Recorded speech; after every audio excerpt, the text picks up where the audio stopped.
नमस्कार दोस्तों, सुशांत मामला होने के बाद बॉलीवुड पूरा चुप रहा, पर इसी के बीच लोगों को उम्मीद थी कि अमिताभ बच्चन, जिनको कहा जाता है कि महानायक, जिनको कहा जाता है कि बॉलीवुड के सबसे बड़े सुपरस्टार, उन्होंने भी अपनी चुप्पी नहीं तोड़ी और उन्होंने भी जनता का साथ नहीं दिया। और ये पहली बार नहीं है, शायद अमिताभ बच्चन जो है ये कई बार चुप रहते हैं, पर जब बोलते हैं तब एक्चुअली में वो शब्द बोल देते हैं जो पब्लिक को इनसे उम्मीद होती है। क्योंकि इन्होंने सुशांत मामले में 15 जून 2020 को एक ट्वीट किया था। इनका एक ट्वीट इतना वायरल हुआ कि आज अगर आप वो सुनेंगे ट्वीट को जो इन्होंने बोला है, वो आपके लिए मैं एक छोटी सी ऑडियो क्लिप बना के लाया हूं उस ट्वीट का। जब आप वो सुनेंगे तो आपको पता लग जाएगा किस तरीके से अगर आप एक ऐसी इंडस्ट्री का पार्ट बनते हो जिस इंडस्ट्री में आपको लगता है कि आपके हैं वो सब अपने, पर दूसरे ही पल आपको समझ आ जाता है कि आखिरकार वो लोग कभी आपके नहीं हो सकते जो शायद अपनों के ना हो सके। क्यों मैं ये बात बोल रहा हूं, इसका आपको मतलब उस ट्वीट की जो ऑडियो में बना के लाया हूं आपको सुनाऊंगा तो आपको आराम से समझ आएगा। इसी के साथ आपको बताएंगे किस तरीके से रणवीर सिंह, जो अपने आप को बहुत बड़े सुपरस्टार मानते हैं, अल्लू अर्जुन के सामने घुटने टेक दिया रणवीर सिंह ने। क्योंकि जिस तरीके से मूवी का हाल चल रहा है, यहां पर साफ साफ दिख रहा है कि आखिरकार चाहे फिर वो एसएसआर के फैंस की वजह से हो, चाहे फिर वो पिक्चर की जो हालत है, पिक्चर की जो स्क्रीनिंग है, पिक्चर का जो इतना ज्यादा कहा जा रहा है कि सस्पेंस बना के रखा था, उसका नतीजा हो, वो फिल्म कहां पहुंच चुकी है बताएंगे आपको इस वीडियो के एंड में। पर सबसे पहले आप सुनिए कि एसएसआर मामले में अमिताभ बच्चन, बिग पी, महानायक के नाम से फेमस जो शख्स है, उन्होंने क्या बोला था एक ट्वीट के माध्यम से। देखिए जरा। क्यों क्यों क्यों क्यों सुशांत सिंह राजपूत, आप अपने जीवन का अंत क्यों करते हैं? आपकी शानदार प्रतिभा, आपका शानदार दिमाग आराम करने के लिए बिना पूछे मांगे क्यों? उनका काम सरासर प्रतिभा था और उनका दिमाग और भी अधिक। कई बार उन्होंने खुद को दार्शनिक क्रिया की गहराई में व्यक्त किया। वे जो देखते थे वे या तो आश्चर्य में थे या इसके अर्थ की ताकत से अनजान थे।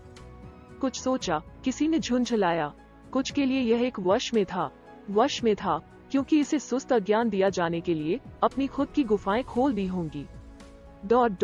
उसकी बात मापी गई उसकी स्क्रीन उपस्थिति के रूप में। मैंने धोनी में उनका पूरा काम देखा। उनके प्रदर्शन के उल्लेखनीय क्षणों के साथ फिल्म तैयार की गई थी, लेकिन पर्यवेक्षक के रूप में 3 क्षण मेरे साथ रहे। वे इतने आकस्मिक विश्वास के साथ किए गए कि यह कुछ विश्वसनीयता वाले विश्लेषक के लिए या तो इसे नोटिस करना या इसके असर पर ध्यान देना मुश्किल होगा। जब वो बोलता या संचार करता था तो एक आंतरिक मूल्य का कुछ था जो अनकहा रह गया था, फिर भी अपने कवर किए गए सभी में कहा।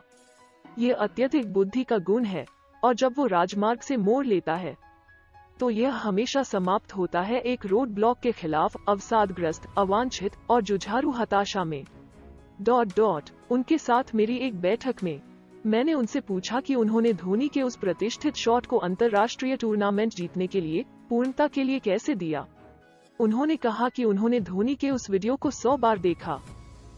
विस्मयादिबोधक चिन्ह। यही उनके पेशेवर प्रयास की गंभीरता थी। वो विनम्र शुरुआत से आया था। चौथी पंक्ति के समूह नर्तकियों का एक हिस्सा था जिसने हमारे समय के सरल प्रतिभाशाली कोरियोग्राफर श्यामक डावर के साथ प्रदर्शन किया। उन परिस्थितियों से उठकर जहां वो थे, यह अपने आप में एक कहानी है। अत्यधिकता अक्सर चरम सीमा तक ले जा सकती है। किस तरह का मन किसी को आत्महत्या की ओर ले जाता है, यह एक शाश्वत रहस्य है। सबसे अधिक लाभकारी जीवन को समाप्त करने की अनुमति नहीं है। जा रहा है कि अमिताभ बच्चन जो थे, इन्होंने एक आर्टिकल लिखा था। ये पूरा आर्टिकल में जो कुछ इन्होंने लिखा वो आपने सुन लिया एक ऑडियो के माध्यम से। अब आपने जो बात सुनी है, कहीं ना कहीं ये सुनकर आप भी शॉक हुए होंगे कि आखिरकार एक महानायक कहने वाले शख्स, एक AB नाम के शख्स, एक कहा जा रहा है कि बिग बी नाम के शख्स, जिनके लिए पूरा देश दीवाना था एक वक्त पे, जब वो ऐसे शब्द का यूज करें तो आखिरकार क्या प्रभाव पड़ेगा उन लोगों पर जो सोचते हैं कि हमारे साथ तो वो लोग खड़े हैं जो इतने बड़े हीरो हैं, जो इतने बड़े एक्टर हैं, पर शायद कहते हैं ना जब कामयाबी मिल जाती है तो इंसान उनको ही भूल जाता है जिनकी वजह से आई थिंक वो लोग उस पोजीशन पे आज बैठे हैं। और डेफिनेटली ऐसा होता है, जब आप उस पोजीशन पे पहुंच जाते हो तो आप उनको भूल जाओगे। जिनकी वजह से आप वहाँ पर पहुँचे थे। पर कहीं ना कहीं ये चीज़ तो पब्लिक को पिछले 1-1.5 साल से आराम से समझ आ चुकी है कि कौन कितना किसका सगा है और पब्लिक को किसको सपोर्ट करना है, किसको सपोर्ट नहीं करना। क्योंकि अगर आज भी जनता अपनी आंखें बंद करके लोगों को सपोर्ट करेगी और वो लोग फिर बाद में उसी पब्लिक का साथ नहीं देंगे, तो शायद मुझे नहीं लगता कि जनता इतना मूर्ख है कि वो दोबारा वो गलती करेगी जो शायद वो गलती पिछले कई सालों से करती आ रही थी। जब ये गलती पहली बार हुई तब शायद दिव्या भारती का केस था, फिर परवीन बॉबी का केस आया, फिर कहा जा रहा है कि जिया खान का केस आया, और उसके बाद इतने सारे केस आए जिनको सुनने के बाद आप भी यकीन नहीं करेंगे। आज रात की एक स्पेशल वीडियो में मैं आपके लिए ऐसी ही पूरे 50 लोगों को बताने वाला हूं। 50 लोग कौन थे, जिनके साथ क्या हुआ कोई नहीं जानता, जिनके साथ जो कुछ हुआ उस पर सवाल उठने चाहिए नहीं उठने चाहिए ये भी कोई नहीं जानता। पर जो 50 लोगों के नाम मैं आज आपको रात में वाली वीडियो में बताने वाला हूं वो सुनकर आप हैरान होंगे, ये गारंटी है। बाकी आप बताइए कि आपको क्या लगता है, क्या आपको उम्मीद थी बिग बी जो थे ये इस पूरे मामले में कुछ भी बड़ा बोलते? क्योंकि इन्होंने जिस तरीके का आर्टिकल एक शेयर किया अपने ट्वीट के माध्यम से, उसके बाद तो ये सवाल साफ साफ उठ गया कि आखिरकार इन्होंने जो कुछ करा, जो कुछ बोला, जो कुछ आज तक दिखाया, क्या ये रियल था? क्योंकि कहीं ना कहीं अगर ये कुछ बोलते, कुछ दिखाते और कहीं ना कहीं ऐसे सारे मामले को लेकर पब्लिक का सपोर्ट करते, तो शायद आज इनको भी वैसा ही प्यार मिल रहा होता जैसा प्यार बहुत पहले मिलता है।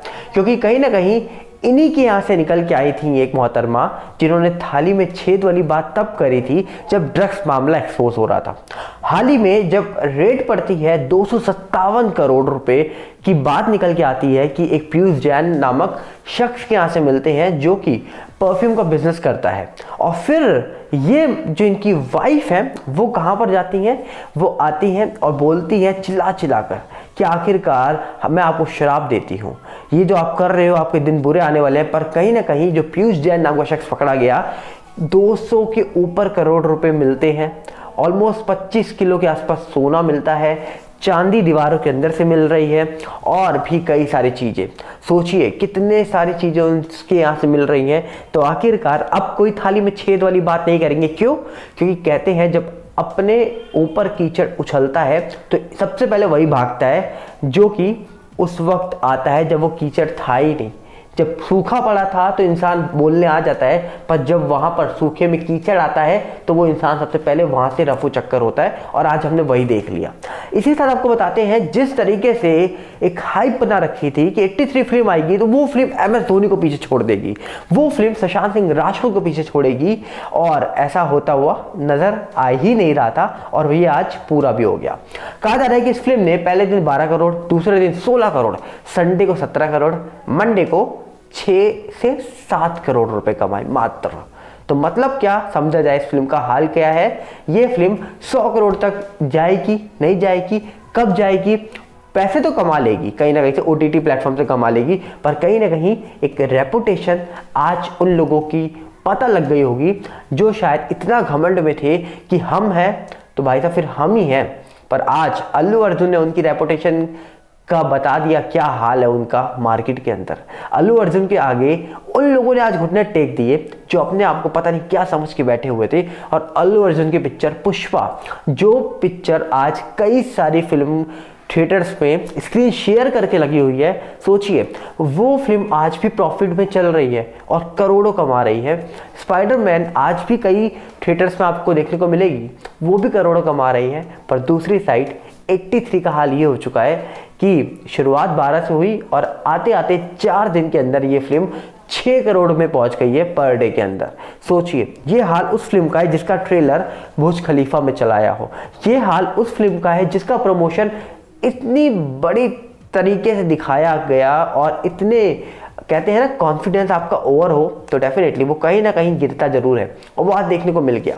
जिस तरीके से यहाँ पर ये चीज़ें निकल के आई, ऐसे बता दिया कि कौन कैसा हीरो है। क्योंकि हमने SSR को जब MS धोनी पिक्चर हो रही थी तब हमने देखा था कितनी मेहनत करी उस शख्स ने उस फिल्म के अंदर, और आज जब उसके साथ इतना बुरा हुआ इंडस्ट्री के अंदर तो किसी ने एक शब्द नहीं बोला कि आखिरकार उस शख्स के साथ उस रात को क्या हुआ, किसने क्या किया, क्यों किया, कोई मतलब नहीं, किसी को कोई मतलब नहीं। पर उस शख्स ने जो मेहनत करी वो जनता ने देखी, वो पब्लिक ने देखी कि किस तरीके से केदारनाथ में इस शख्स ने मेहनत करी। ट्रेडमिल में वो जब चलता था इंक्लाइन करके मशीन को, जिस तरीके से MS धोनी का हेलीकॉप्टर शॉट सीख कर वो शख्स ने MS धोनी के साथ टाइम स्पेंड करके हर चीज़ एक चीज़ें लाइफ की सीखी, चलना सीखा, सब कुछ सीखा।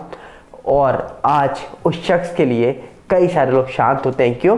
क्योंकि असली टैलेंट को कोई कदर नहीं है, असली टैलेंट की कदर करने वाला कोई नहीं है, और कदर करेगा तो शायद वो उसका कोई अपना ही होगा। अदरवाइज आप किसी से आगे बढ़ोगे तो आपको दबाने के लिए भी वही लोग आएंगे जो ये चाहते हैं कि कभी आगे मत बढ़ना। क्या कहना चाहेंगे आप बताएंगे जरूर, कमेंट से मिलते हैं बहुत जल्दी। नमस्कार, जय हिंद।